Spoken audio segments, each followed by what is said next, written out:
Hey everybody, Dirili here. Thank you so much for joining me for another episode of Code Realize Guardian of Rebirth. We're starting the very first video on the path of Victor Frankenstein. Let's get started. I'm going to be forwarding up until we experience any new choices. So I won't bore you with the details of that forwarding. You'll just see when I encounter new text to read. So I'm going to get started. You can just sit back, relax, and let me read you a story. Just for the hell of it, really quick, I wanted to try at this point when Van Helsing tells me to come out, you have the choice between hiding or come out, and I think pretty much all the routes you have to come out, but I just wanted to see what happens if you keep hiding.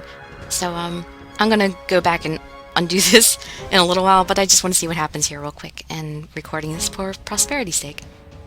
I want to rush out there, but if I do, everyone's efforts to keep me safe would have been in vain. I trust Lupin and hold myself back, but... You over there. You seem anxious about something. Van Helsing's eyes never leave Lupin while he talks, and Victor flinches. Victor's eyes flash in my direction for a split second. Oh, Victor. That's all it took. With one gun still aimed at Lupin, Van Helsing draws another shotgun with his other hand and points it at my hiding spot. Whoever's hiding there, come out, unless you want to die in a bush. I've been found. I give up and come out from the bushes. A wise choice. It seems she isn't stupid. Van Helsing narrows his eyes and looks me up and down as if sizing me up. In the next instant... Okay, so that's all that's different at that point. Alright, and here's where we'll get our first deviation from the norm from the other playthroughs. We're going to ask Victor to teach us on our first day of training. I want Victor to teach me. Me? I'm honored, but I'm sure one of the others is more appropriate, like Lupin or Van Helsing, or even the Count. What about me? Oh, sorry. I didn't mean any harm. It's when people say they meant no harm that it always hurts the most. Victor, what would you teach her? You mentioned handling chemicals, but I don't see how that pertains to self-defense. Actually, there's more to it than you might think, Count. Victor says this with a confident yet humble smile. After breakfast, Victor and I head out into the forest near the mansion. Fine. This is far enough. Victor, did we really need to come all the way out here for a chemistry lesson? Yes, the chemicals we'll be using have a combat potential. He opens a case he bought with him from the mansion and takes out a small glass tube. My need for being able to defend myself arose when I had to run from the law. That's when I made a few dangerous concoctions. Dangerous concoctions. I remember when I first met Victor. He's probably talking about those tubes that explode or create bursts of light and sound. Some of them are not lethal, but others are quite capable of ending someone's life. I thought I might give you some at some point. Which are you holding now? This is just an example for today. I'll let you have the real thing when we get back to the mansion. Alright, which should I use? Oh, hold on! They can all be dangerous in the wrong circumstances, so we have to exhibit proper safety precautions. Victor holds up a single glass tube. This is going to be a liquid explosive. There are 2 layers of glass, and each one holds a different solution. When the glass breaks, say by throwing it on the ground, the solutions mix, causing a rapid chemical reaction, like so. Victor suddenly throws it against a tree. Oh. The moment the tube strikes the tree, a small explosion bursts forth. Just like that, even the simplest impact causes it to explode. Amazing. Did you make this? Yes, I'm an alchemist after all. I wouldn't be any good if I didn't know basic reactions. I really shouldn't abuse my knowledge of alchemy for something like this, but desperate times call for desperate measures. Am I going to be using the exploding ones? No, that might be a little too dangerous. Maybe something a little more mild. Oh, it's not here. Victor rifles through his case for a moment, then smirks in disappointment. It seems I've forgotten it. Alright though, I can still do something. Sit tight. I can easily create more from a mixture of this solution with that from the other test tube. The composition's much the same. Victor mutters something that is probably scientific, but sounds like magic to me, and begins working on something in his case. I take a peek at his face. His usual kind expression takes a back seat to seriousness as he swirls the glass tube. I'm a bit enraptured by his demeanor. I grow a little embarrassed and look away. There is another large tube at his side, with a note attached to it. Do not open, danger, do not even find out why. This is serious. I guess he doesn't want it opened. What would give you that idea? Strangely, the repeated warnings about it somehow compel me to... Oh, God. The repeated warnings about it somehow compel me to want to open it. It's like the big red button. Do not press this button. Oh, no. Oh, no. I have the choice. Oh. I'm saving. Okay, so the right choice to do would be to leave the tube alone, but for the sake of completion, we're going to open it and see what happens. Open it. Open it. That's so hilarious. Even the option is open it. Open it! I can't stop myself. I have to open it. I gingerly pry the lid off the glass tube. Nothing happens. Huh? Wait, Cardia! What are you doing? Victor, it's fine. See, nothing's happening. I suddenly feel dizzy. That's a powerful anesthetic. If you open that, it'll get into the air. Victor's speech suddenly becomes slurred. You... Awesome. I just knocked us both out. Oh, just... Victor, I'm so sorry.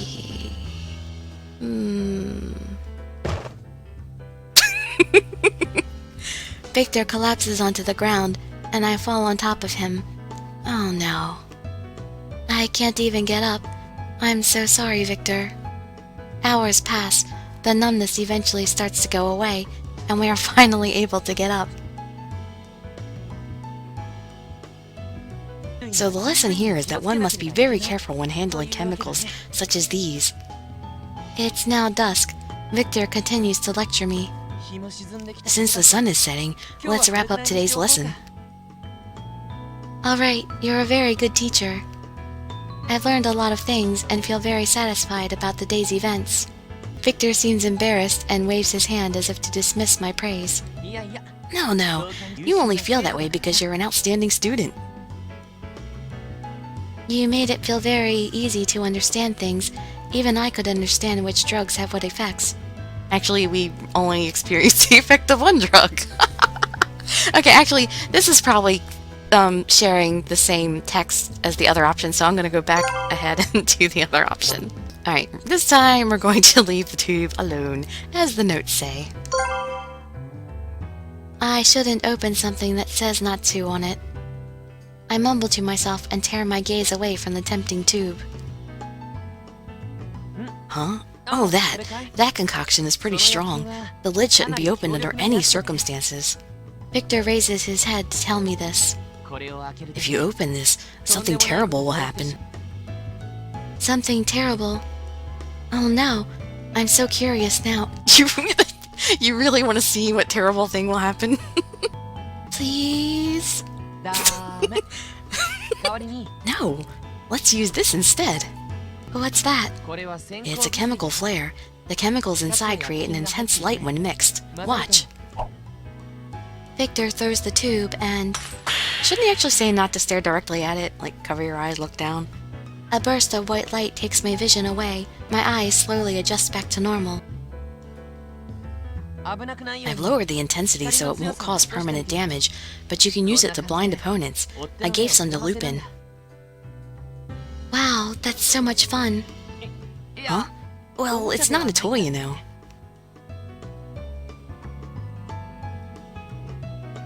You made it very easy to understand things. Even I could understand which drugs have what effects. Well, I did teach a lot of people while I was working as a royal alchemist. I'm glad you found my teaching helpful. I look forward to our future lessons, Master Victor. Master Victor? Oh, that's funny.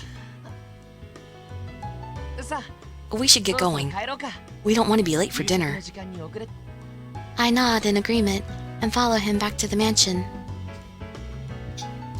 The lessons he gave me not only helped me to learn how to protect myself, but also stimulated my curiosity. I really want him to teach me again. And now we train with Victor a second time. Then I'd like to go with Victor. Me? Very well. Although I feel like I've already taught you most of what I know that would be useful in battle. It's just fun to listen to you. Even if it doesn't help in a fight, I still want to hear more. Well, that's an honor. I know exactly how you feel. He's been helping devise equipment for me, and he has a truly amazing mind. True. I've learned a great deal from him regarding manufacturing ammunition. I guess I could say the same too. He gave me this awesome fuel the other day.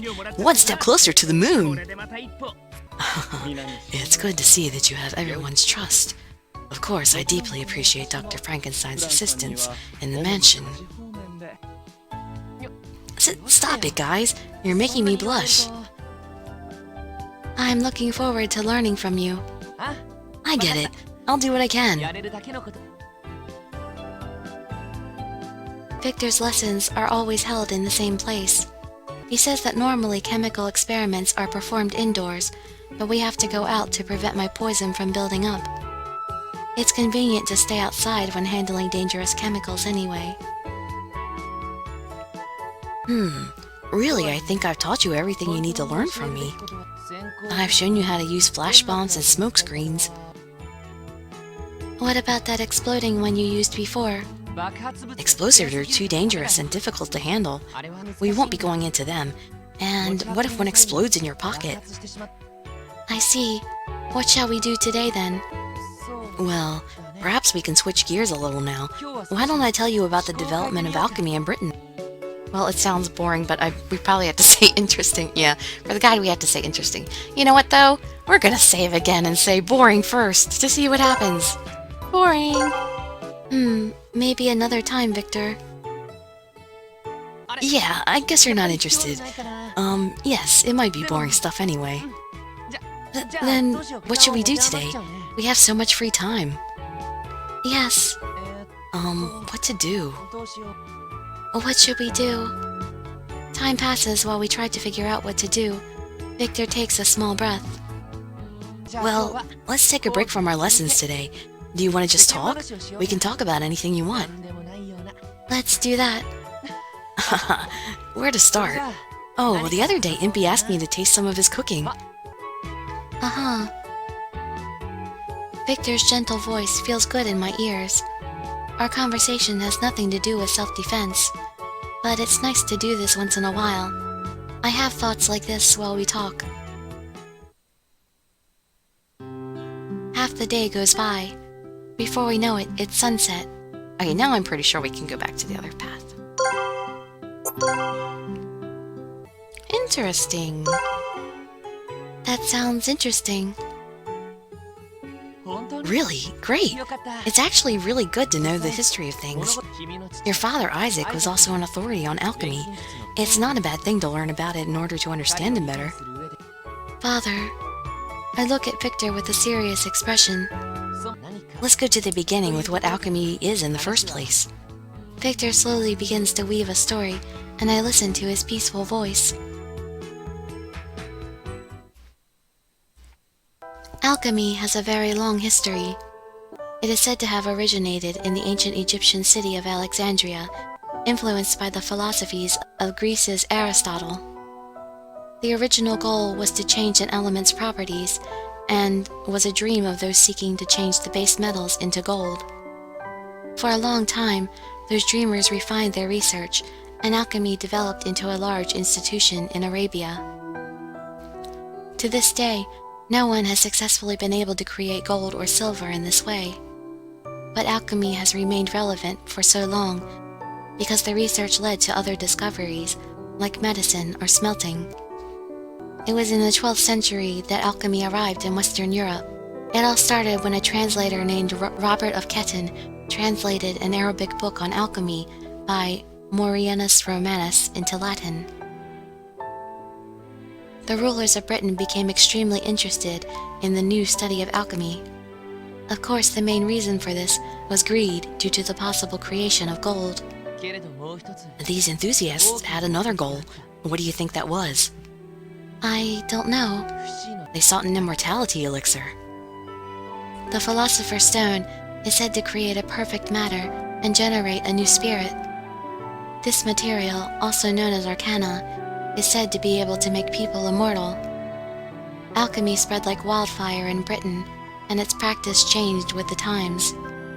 The scientific method was added to the archaic superstitious way of thinking.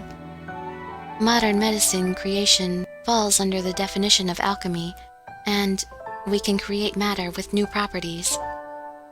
In this regard, a handful of people see alchemy as a branch of chemistry. The famous Isaac Newton researched alchemy and greatly contributed to our understanding of modern-day science. All right then, so how exactly did the work of Isaac Beckford influence the world of alchemy? What he did was take the ancient secret mystic techniques of alchemy and implement them as what we now call modern alchemy. He extracted truth from mysticism, which was seen as unscientific, and merged it with modern scientific logic. As a result, many different kinds of chemicals and matter were brought into the world. Do you remember that extremely hard metal I showed you a while ago? Titanium was one of the fruits of his studies. Isaac discovered the element, after which it became possible for alchemists to refine it into a highly purified state. Apparently, alchemists holding his way of thought even started to revisit the old texts regarding the Philosopher's Stone. One theory goes so far as to say that Isaac succeeded in creating the Philosopher's Stone before his disappearance. With this sort of background, even after Isaac was out of the picture, in Britain, under the rule of Queen Victoria, the study of alchemy became one of the nation's major research fields.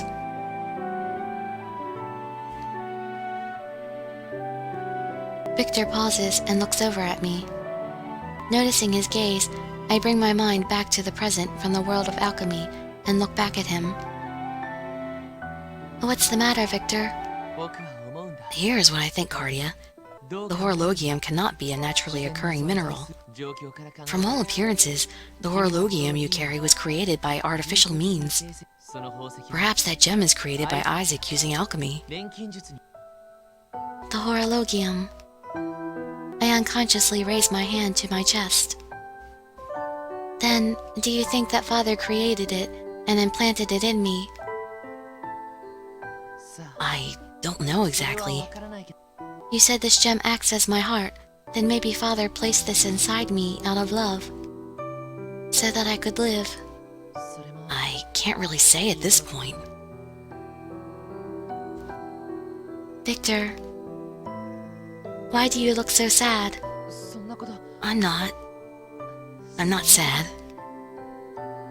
Victor smiles, but I can't help feeling that there is still melancholy behind it. Before we know it, it is sunset. Victor suggests we head back, and I agree. We stand up and begin walking back. Thank you, Victor. That was lovely. You're welcome. I had fun too, thanks to you. It's a relief to hear that. Shall we go? Oh, and let's keep it a secret that we didn't do any training today. Right, it's between us. We make this agreement just as we reach the mansion. And for this choice we have to disagree, because I believe Victor disagreed, so we have to go along with him, right? We're disagreeing with Lupin because we are agreeing with Victor. I'm against this. It's too dangerous. I understand that you want to put an end to the problem as soon as you can in order to avoid danger, but it's wrong to jump into a new dangerous situation to get out of an older one. I agree with her. I think she's got a good point. If you ask me, I guess I'm on her side too. Their words give me strength. I'm glad. I'm not the only one who thinks Lupin's plan is too dangerous. I'm sorry, but this plan is moving forward no matter what. Those of you who are against it can simply stay behind. I will go even if I'm by myself. Hearing Van Helsing's words, we all look around at one another. I understand why you'd be against this. Worst case scenario, Van Helsing and I will take care of it on our own. Fine, I'll go too. The more options, the better, right? I'll do what I can to help. Fine. Don't blame me if something goes wrong. Me too. I can't stay behind while the rest of you put yourselves in danger. So it seems we're all taking part. It's alright. Lupin knows when to back out. He will run if it's truly dangerous. Alright. And now, tonight we check on Victor. So the first 2 times I checked on Van Helsing at this point. Oh no, you know what? Oh, I'm gonna save here because I didn't check on Impy during Impy's playthrough. Why? Oh, that's because it was the first playthrough, and I wasn't specifically going after Impy. We're saving here because we're gonna check that Impy path later on. Alright, I have this on video to remember that I saved data 2 for that. Alright, let's go check on Victor. I wonder what Victor's doing right now. Maybe he's going over the chemicals we'll be using for the plan one last time. Maybe I'll see what he's up to. I learned the basics of handling chemicals from him. Maybe I can be his assistant at least. Victor, it's me, Cardia. Oh, hi. Hold on a moment. I'll get the door for you. Thanks for waiting. Come on in. Thank you, Victor. The moment I enter the room, I notice a strange smell and cover my nose. What is this smell? Oh, I'm experimenting with that anesthetic. Its particles are so small, a normal gas mask can't block it. It also has no flavor or scent, so the targets won't detect it. It doesn't travel far, so if we throw it from a distance, it won't affect us. Also, it has no side effects once it wears off. I nod as Victor's explanation continues. Then I notice something on the desk. This must be what he was talking about. It sounds amazing. Is this it? I reach out to pick up the glass tube. Why would you do that? Whoa, no, stop! That's dangerous! Victor panics and stops me. Oh, I'm sorry. No, I didn't want you to knock yourself unconscious. I'm sorry for reacting like that. That's fine. I'm sorry for trying to touch it without your permission. Still, I'm amazed. You can make any kind of drug. It's not that great. It's going to be used to hurt people. The primary purpose of alchemy is to create things that help people. In the past, alchemy was only seen as a way to grant wishful thinking, like creating gold from nothing, or immortality elixirs. But now the main focus of our research has been to create medicine to help people. The purpose of alchemy is not to create weapons like this. Victor looks pained while he says this. It also feels like there is something deeper beyond the current situation. The drugs you're making aren't weapons, because you're trying to keep from hurting the people they'll be used on, even though they might be trying to kill you.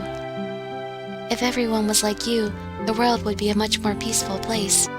Thank you, but I don't deserve such compliments. Why not? No, sorry. Forget it. Alright, I'll drop the subject. Has he already created his monster by this point? It seems that there's something Victor doesn't want to open up about. I understand the importance of keeping things to yourself and fall silent. Oh, by the way, I did create a drug that causes abnormal feelings of cheerfulness. Would you like to try it? Wait, did he make ecstasy for us? Did you bring us some X, Victor? No, thanks. We continued chatting for a while. Alright, well actually, I believe with that scene we should have enough for the first episode. It might be a little bit short. I'm not sure. It's really hard to tell, like I said, when you're forwarding through things that have to get cut out. So, hopefully this will be somewhere around, 25 minutes or so. But, thank you so much for joining me, and I hope to see you in my future videos. I'd be so grateful for any likes, comments, subscriptions, or shares with your friends to show some support. I wish you all health, happiness, and safety. They're really signing out. Bye bye, everybody.